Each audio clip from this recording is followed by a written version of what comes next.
अमूर्त पूजेची फुलं, स्वामी माधवानंद यांच्या पुस्तकातील अंश आता ऐकूया. अभिवाचन केले सुनील शिनखेडे यांनी.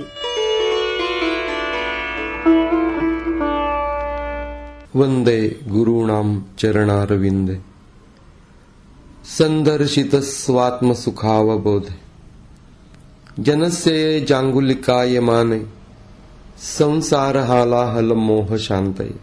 हिंसा करू नये असं सगळ्यांनाच वाटत असतं, म्हणजे आपल्या हातून कोणी मरू नये असं वाटतं. पण राग आला की एखाद्याला मरेस्तोवर बडवायला आपली हरकत नसते. आपल्याला जमणार नसेल तर किमान दुसऱ्या कोणीतरी त्याला तसं बडवावं असं वाटतं. यालाच अनुमोदित हिंसा असं म्हणतात. शारीरिक पातळीवर प्रत्यक्ष होणारी हिंसा माणूस कमी करतो, पण आपल्याला न आवडणाऱ्या व्यक्तीचं अकल्याण चिंतणं ही मानसिक पातळीवरची हिंसा आहे.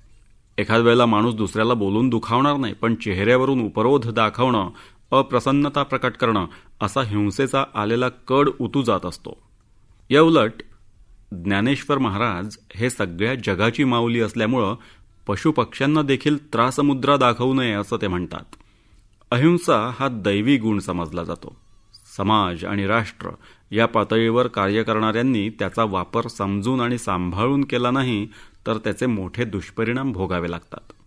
या बाबतीत योग्य निर्णय घ्यायचा असेल तर भगवान श्रीकृष्णांनी या प्रसंगी काय केलं असतं हा विचार करायला हवा.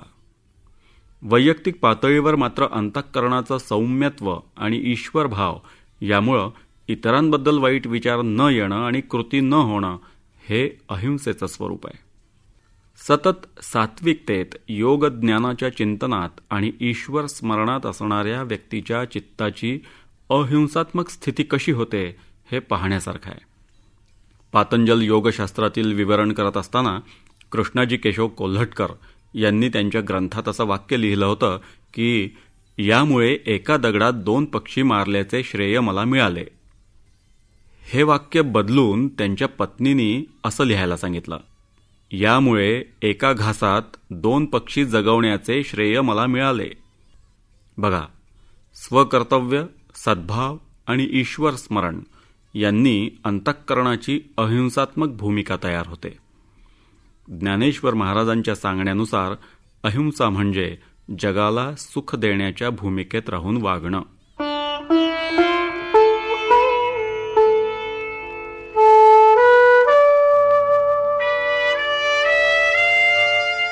अमूर्त पूजेची फुलं, स्वामी माधवानंद यांच्या पुस्तकातील अंश आत्ता आपण ऐकले. अभिवाचन केलं सुनील शिनखेडे यांनी.